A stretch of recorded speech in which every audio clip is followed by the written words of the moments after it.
what we need to believe. Well, the pastor is the ultimate authority in the church. Well, maybe not the church, but our church. Jesus is up there. It's what I could call replacement theology, where we're replacing Jesus. It's not considered a replacement theology. Formally, I know that. But we're considering Jesus to be replaced by the Pope. And we're doing it all over. And I'm sick of people arguing Catholic and Protestant when they're not interested in following Jesus.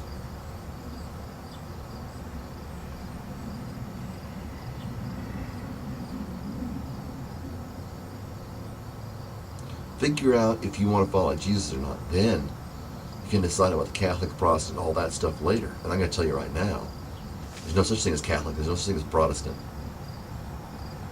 Not the way we understand it today.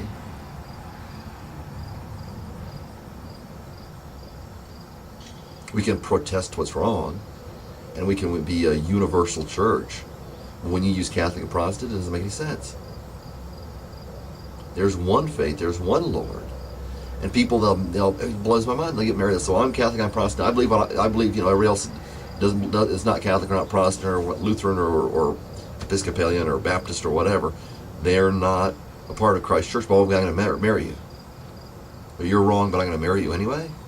It's like we're making a joke out of it. Why call yourself anything if you're not going to follow the rules of your own religion? And I'll say that again. Why would you call yourself a Christian if you're not going to follow the rules of Christianity? When the Antichrist comes, and he will come,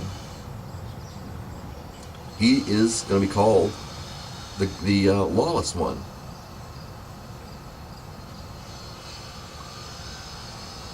I believe that's what Jesus called him. So although we don't live by law, or we're not under the law, we live by law. Otherwise, we're just like the Antichrist ourselves.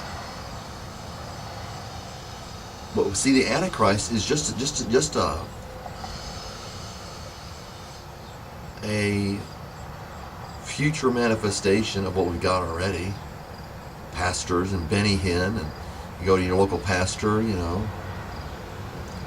When I was a kid, we used to go to Baptist church, and we used to see Pastor. We used to call him Pastor Brock. Well, he did exactly the opposite, because he was at the mercy of the people, and he wanted to get his paycheck, and he got his paycheck by saying what people wanted him to hear, saying what people wanted to hear. It's a religious thing. It's not a corporation. You can incorporate, but that's a shameful thing.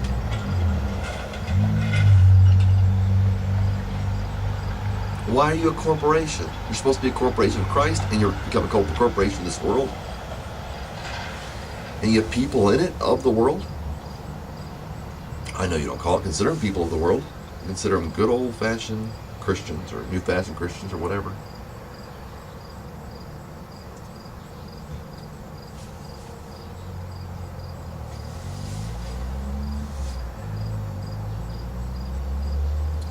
Even in 1 Corinthians, Paul says, you say you're following this guy, you say you're following that guy, you say you're following the other guy, you say you're following me.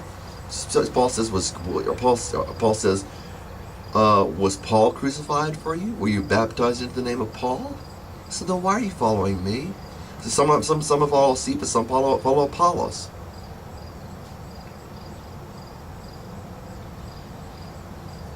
He said, is Christ divided? And yet you get together and bicker and then complain now, oh, these people are wrong and you're right? There is no church that's right. Not the way it's commonly understood. There are the called out, not the called to. So okay, let's all rally around this flag. You're not called into a church. You're called out of the world. And yet we all need a flagpole to rally around. And yet, for those of us who know about this kind of stuff, we all know, if we're honest, that there is no flagpole of the nations to rally around. The American flag, the American flag is full of people that we're supposed to be a Christian nation. Oh, for those non-Christians and all that stuff, we're supposed to be a Christian nation. But I can't pledge allegiance to the flag. How could I?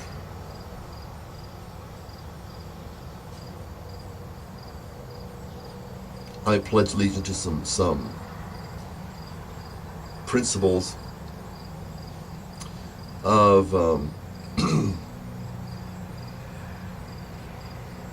of the United States or of a certain country. That's fine. They're principles you can pledge to all over the place.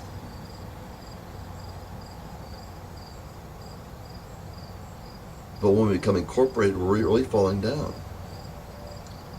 And we do the same thing. We repeat the same mistakes.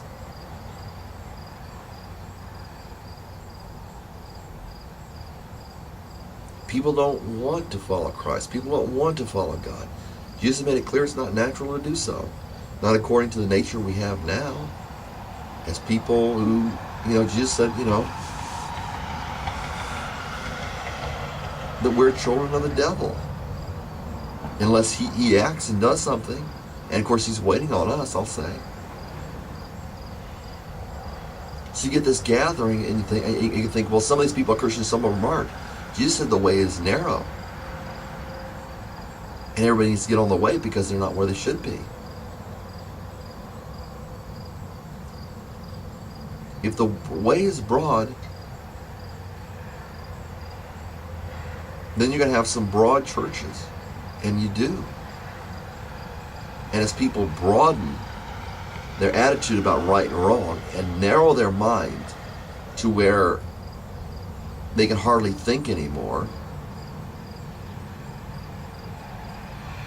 it's not so much a matter of, super intellectualism. It's just a matter of being able to see what's right and wrong. Being able to, the Bible says, set your mind on the right things. Whatever is excellent or praiseworthy or lovely, you're supposed to set your mind on those things.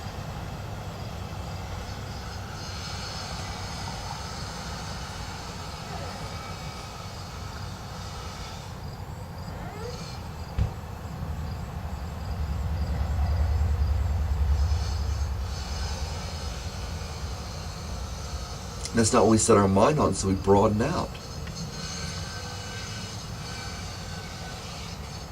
We're coming to the place of the nations of the world where we just say everything's great. We'll pledge allegiance to our flag. It's not that anyone won't have concern for our country and some patriotism. We do have patriotism.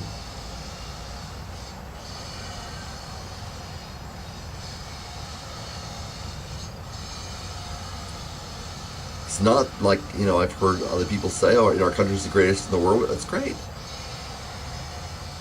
But our country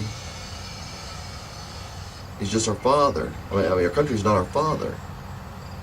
And our citizenship as Christians must be like 70% of this country, or 80%, 70%, 75%, something like that, are supposed to be Christians. And yet we act like we have to look at the flag first before we can decide what's right and wrong. If we're fighting in a war, we're right. Some of us here think, if we're fighting in a war, we're wrong. It's like they'll pledge allegiance to every other flag on the world except for us. So, why aren't they great in this country? We got to stop pledging our allegiance to man. Or in churches either. Oh, I'm Baptist, so I'm Catholic. Well, I'm Pentecostal or Lutheran. Luther would say, why are you following me? Why are you calling your church after me? It's not the Lutheran church. It's God's church. And you got the Church of God, I guess, and say, well, we're the Church of God and we're calling it after God's name. Yeah, but it doesn't matter. It's just deception.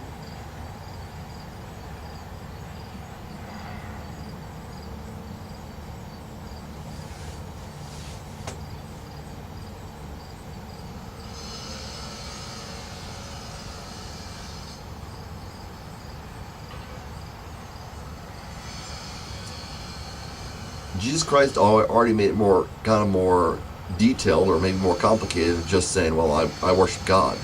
Now you got Jesus involved in the mix, and then we go from there and we're dividing up even further. It's enough to get people to believe that Jesus is the Christ. We divide up even further, which it's about bickering and segmenting, and we get together and that's what we do. You think I want to go to church? You think I want to go to that? I get that at work. when I go to work, I get that at work, where people are bickering and fighting and arguing, and somebody told me this that there was somebody trying to get her fired from her job. That's what people do. And yet, oh yeah, they're Christians.